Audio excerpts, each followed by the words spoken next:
Hello friends, learn in short में आपका एक बार फिर से स्वागत है। मेरा नाम है सरस और आप देख रहे हैं लर्न इन शॉर्ट। फ्रेंड्स, आज हम लोग बात करने वाले हैं, कई व्यूअर का मन में ये सवाल आ रहा होगा कि जो रीट है वो प्री और मेंस क्या है, और उसी के साथ साथ हम लोग एमपी टेट के बारे में भी बात कर लेंगे। जैसा कि आप सभी लोग को पहले पता होगा कि सिर्फ पात्रता पेपर देकर पहले हमारे अलग अलग स्टेट में ज्वाइनिंग हो जाता था।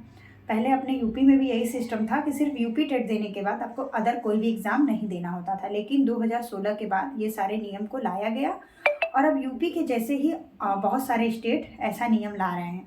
जैसा कि अब एमपी में भी यही नियम आ गया, आपका झारखंड में और उत्तराखंड में और अब राजस्थान में भी। तो अब हम लोग बात कर लेते हैं कि रीट का प्री और मेंस और एमपी टेट का प्री एंड मेंस।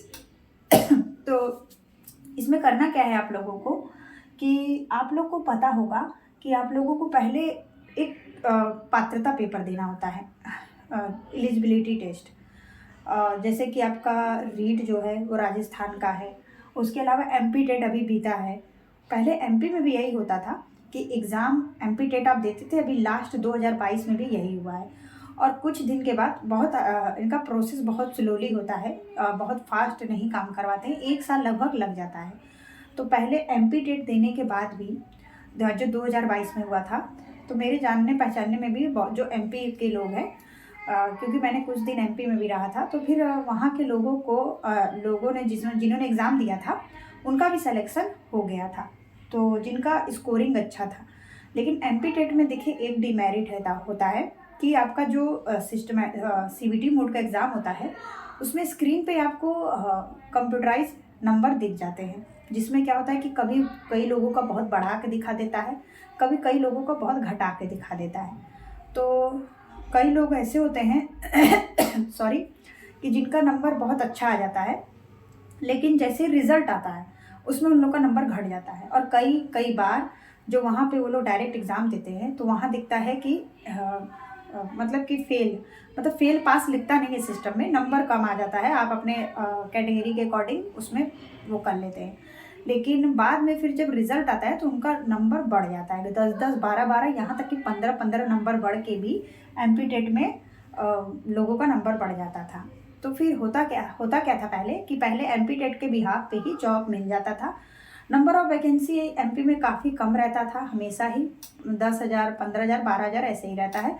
बल्क में वैकेंसी आपको देखने को नहीं मिलता है। और वहाँ के गवर्नमेंट का जो स्कूल है, उनकी हालत भी कुछ बहुत ज़्यादा अच्छी नहीं होती है, जो स्टेट गवर्नमेंट का होता है, मतलब बहुत सारी सुविधाएं उपलब्ध नहीं होती हैं। और आ जाते हैं हम लोग रीट में, और सैलरी भी जो होता है वो जो एक स्टेट का होना चाहिए वैसा ही होता है, जैसे कि बिहार में आपको मिल रहा है, लेकिन आपको यूपी में सैलरी थोड़ा ज़्यादा मिलता है। तो अब हम लोग बात कर लेते हैं प्री और मेंस का। तो अब राजस्थान और एमपी में भी ये नियम आ गया है कि आपको एमपी में पहले एमपी टेट देना होगा, उसके बाद फिर एक मेंस पेपर होगा जो आपका मेरिट के अकॉर्डिंग फिर बनेगा। तो एमपी टेट में ये हो गया है कि आपको, अगर आप जनरल कैंडिडेट हैं तो आपको सिर्फ 90 नंबर लाना ज़रूरी है, जिसका मतलब इसको बोल सकते हैं 60% आपको लाना ज़रूरी है। और अगर आप अदर स्टेट से भी बिलोंग करते हैं तब भी आपको इसी पे चलना है, ठीक है। और अगर जो वो होते हैं कैटेगरी वाले, उनको 75 के अब आपका नंबर है, अगर 75 ही ओबीसी एससी एसटी जो भी है, तो उनको 75 नंबर के करीब लाना होता है, या उससे ऊपर भी होगा तो उनके लिए बेटर है।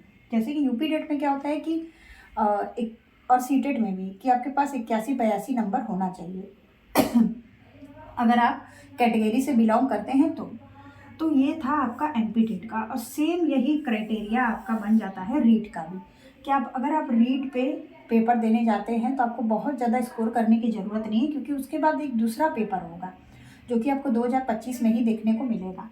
तो रीट में भी आपका सेम है कि आपको 90 नंबर लाना है, अगर आप जनरल कैंडिडेट हैं या फिर आप अदर स्टेट से बिलोंग करते हैं तो। उसके बाद फिर आपका पेपर होगा मेंस, जैसे कि आपका एमपी टेट का जो अभी एमपी टेट हुआ है, उसके बाद आपका मेंस होगा तो मेंस का भी आपका कैलेंडर जारी हो चुका है, अप्रैल में एग्ज़ाम है और मई तक रिजल्ट आ जाएगा। इस बार थोड़ा ये लोग फास्ट प्रोसेस करवा रहे हैं, क्योंकि इन्होंने अपने पैटर्न को चेंज किया है। तो अगर आपके अंदर अभी भी कन्फ्यूजन था कि प्री और मेंस क्या है, जैसे कि यूपीएससी का एग्ज़ाम होता है जिसमें आपको पहले प्री देना होता है, उसके बाद मेंस देना होता है, तो इसी तरह अब एक टीचर आपको अगर बनना है तो आपको इतने सारे चीज़ों को मतलब पार करना ही होगा। इतने सारे चीज़ों के बाद ही आप एक टीचर, सरकारी टीचर बन सकते हैं। तो वैसे तो सीटेट आपको प्राइवेट स्कूलों में भी, जो अच्छे अच्छे स्कूल होते हैं वहाँ भी सीटेट का मान्यता है, क्योंकि वो सेंट्रल एलिजिबिलिटी टेस्ट है।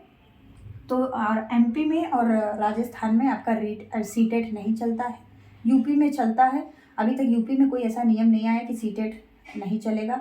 आपका बिहार में भी सीटेट के बिहार पे वैकेंसीज आ रही हैं, जो 1 और 2 पर पेपर 1 और पेपर 2 दोनों में सीटेट से हो जा रहा है। उसके बाद फिर आपका और भी ऐसे बहुत सारे स्टेट है कि अपना वो लोग टेट ही मांग रहे हैं, जैसे कि आपका एस्टेट हो गया, जे टेट हो गया, यू टेट हो गया, झारखंड टेट, हरियाणा टेट और आपका उत्तराखंड टेट। तो यही है प्री और मेंस। अगर आप प्री क्वालिफाई कर लेते हैं, ये क्वालिफाइंग नेचर का एग्ज़ाम होगा और वो मेरिट के अकॉर्डिंग बनेगा, तो फिर आप अच्छे से क्वालिफाई कर सकते हैं, मतलब कि आप आगे के प्रोसेस में जा सकते हैं।